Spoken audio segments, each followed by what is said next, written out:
Hi, welcome back. So today we will be talking about how a decision maker can navigate the world of tech stacks and databases and warehouses and what these things mean, purely from a decision maker's perspective and how that can actually lead to a data strategy. We already are working on a case study where we have data that is collected from X number of sources, and we are making a knowledge hub portal. So, for this perspective, with this specific example, because our own data might have a database or not, we are still going to utilize that as one of the several sources that we have. So when that case is clear, what we will do is we will make a warehouse. Now that warehouse is going to have a number of data marts. Now, what does a data mart mean? So basically, that is the implementation of a warehouse. So you don't need to worry about that. Let me show you with a diagram, with the help of a diagram. This is commonly referred as a UML diagram or a RD. But you can see that one table is connected to multiple objects. And then there is something called zeros and ones, and there is a star. This explains the relationship between one entity and another entity. And so everything is an entity. And this is that we can see some are connected to more than one table, and they have certain relationships defined. And this is the basics of how a database looks like. So this is the same data, but in a warehouse. And you can see right off the bat that there is just one table that connects to all of the different other tables, while the other tables are not connected to each other, but to this central table only. Now, this is the visual difference. And you can also search on Google and you can see star schema, what it means, what it looks like. You're going to find something like this. There's a fact table and then there are dimension tables.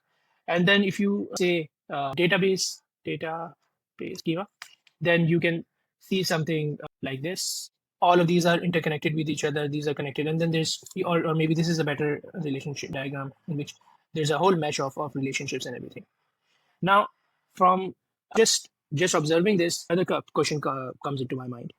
If I have certain data over here, and I want to get data from this and this table both. This is, for example, a person, and this is the products or the products purchased, and I want to understand. So I have to navigate through all of these connections. These are called joins in a code, and this is going to be comparatively quite complex. However, if I am looking at a previous example in which we have only one central table, so we know all of the relations are derived from this central table. Now, this table is going to be an absolute mammoth, it's going to be big. However, it is going to support our analytical requirements. So people who are, it's easier for business users and business teams and not wizards who are amazing at SQL. They can also work on this central data mart to answer all of their questions. So this is one of the benefits of moving away from a database structure to a data warehouse structure.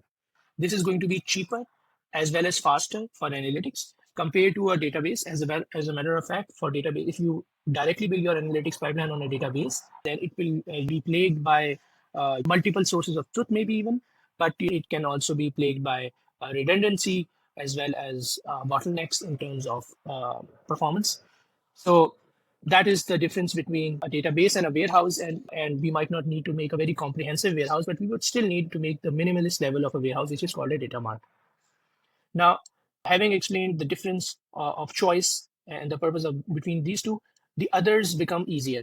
So a database is like a PostgreSQL, MS SQL, MySQL. These are things are referred as a database. And a warehouse is going to be Amazon's Redshift, Google's BigQuery, Snowflake, as well as Azure's Data Factory, or Azure has some other offerings as well. Then you have a data lake and a lakehouse. So warehouse and database require a lot of deliberation in terms of design. However, data lake is somewhere that you can AWS S3, Google Storage, Blob Storage by Microsoft. These are places like you just dump all of your data. And then when use cases arrive and you say, okay, now I want to query my data, you use something like Snowflake, Spark, Databricks. These are really popular tools which are designed for this, that you can just take your data out and build your design. But even then, you would need to make something of a warehouse design. So this is the purpose of when you use a data lake. So you can say data lake is a buzzword, a kind of fancy word that revolves with a warehouse and as well as a storage. So it is like the implementation of a warehouse.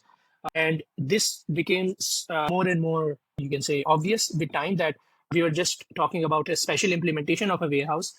it later bit now there's a new term that is that's the combination of a data lake and a warehouse, which is called data lake house, which is out of the box like solutions which use this configuration of a data lake plus a warehouse which is called delta lake, and this is like a packaged solution which is doing the same. So these are different technologies. The configuration, it really does depend on what your team is used to, and and because from a cost perspective, these are expensive tools as well as the resources, the technical people that you need to hire are also going to be in a lot of demand. We are going to talk about a little bit of cost last time. So a database, it costs, for example, if you have configured it in a server, so just hosting that server, that would be the cost of the database. Same goes with a warehouse. But warehouse with cloud platforms like Redshift, BigQuery, these guys have free tier and quota limits as well, which is free per month. And then you after that you kind of pay. So I've set up warehouses for a lot of clients, and generally it's the cost is either less than $20 or $50 for SMEs, but for enterprise, there's just massive amount of data, and there's hundreds of users using premium reports every day. So the cost is around $1,000, $1,500 per month as well, which is all justified in terms of the scale of the value as well. But there have been even more premium and bigger total cost of ownership in terms of data. But I'm only talking from the perspective of the warehousing cost and the cloud platforms cost. So I think that covers this, and see you in the next video. Thank you.